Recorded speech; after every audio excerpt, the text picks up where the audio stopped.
Last night, Yaakov's division was involved in some engagement in Gaza. Our son Yaakov is currently in Gaza, and a friend of his from his platoon was killed. In addition, another chayal, another soldier, a friend of his, was injured.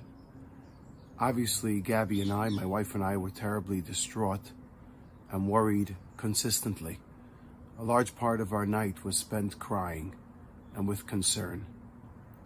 Today is the levaya, the funeral, and I will pick up Yaakov from the funeral and bring him home with his lovely wife.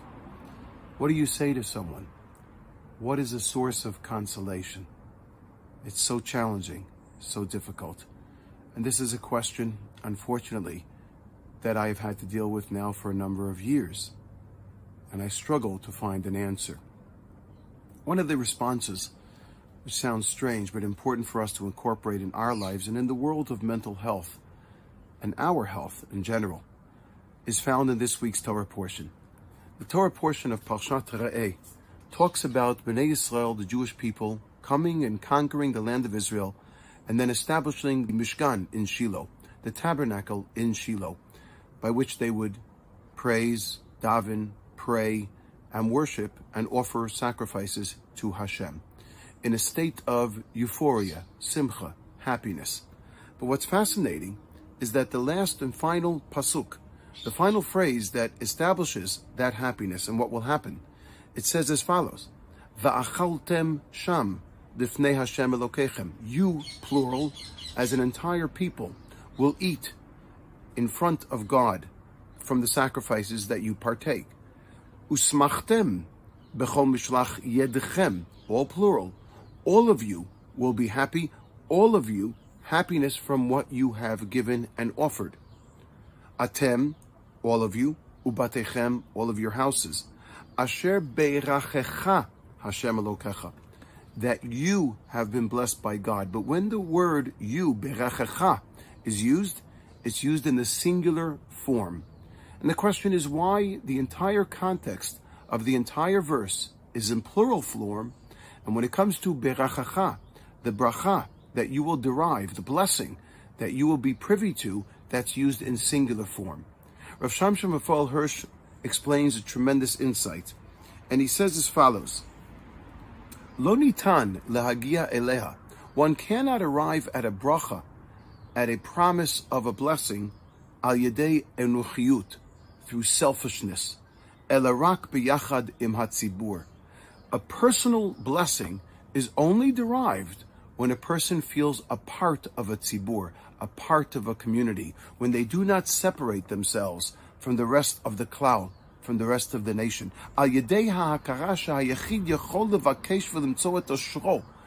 person by his lonesome has to understand that the only way he is privileged of deriving his happiness and his blessings, b'shituf im osher im klal hatzibur, only by being a part and participating in the responsibility of the entire congregation, the entire people, the nation, if you may. Now, number one, this reflects certainly on the Haredi world, the ultra-Orthodox world, that they claim that they are protecting the world with learning Torah. Really? Well, I have seen many Haredim during this Bein Hazmanim, a time when there's no yeshiva officially because they need time off from their hard work at studying Torah. I've seen many of them running around the country in their cars, gallivanting around and going to enjoy water parks and going to enjoy different entertainment sections and running mangals, barbecues at night. What happened to the responsibility and your claim that you are protecting this country and this nation by your studying Torah? Did the war end? If so, where are you? Why are you not mishtatefim hatzibur? Why are you not feeling the pain and the responsibility of a congregation, of a nation? It is absolutely astounding, and it's a debacle and a complete embarrassment to the usage of the words of Torah and that claim. And I am embarrassed to say it, but thank God I'm not part of it, because it is a complete unleashing and irresponsible action and a neglect towards the entire nation and the responsibility of our safety.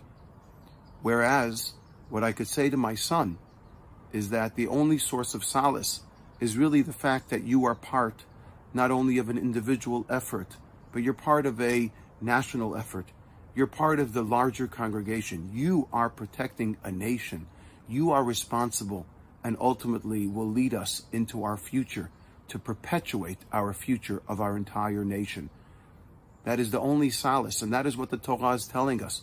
True simcha, true bracha, blessing, can only be derived when a person feels part and parcel of that large national congregational responsibility, when they feel part of that effort.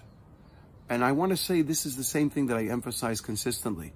The worst part when a person is really suffering from a mental health illness is when they start to isolate themselves, when they no longer feel a part of society, when they no longer feel a part of a chevra, a part of friends, a part of a community. That loneliness, that isolation is the most desperate and dangerous part of, or section, or time when a person is dealing with mental health and mental illness. We have to consistently emphasize the importance of somehow allowing them to engage socially with others. It doesn't matter what age they are, but they need to feel a part of a collective, whatever that collective might be. And so too, on a personal scale, on the mental health struggling scale, and certainly on a national scale. This is something that we need to remember in large, as a nation, and as individuals, and with the people around us as well, to care for them and to help them and to ensure their future in order to ensure the future of our entire mighty nation. May God bless us all and offer us solace, comfort, and hopefully a mirtasem, a Yeshua, a salvation, as a result of the fact that we are struggling and part of feeling a part of that nation and that community, and ultimately feeling responsible for our future. That future should be bright and should offer us bracha, the blessings that the Torah promises us as a result. This is the Jewish way, it is the Torah way, and it always will remain the Gila way. Shabbat Shalom.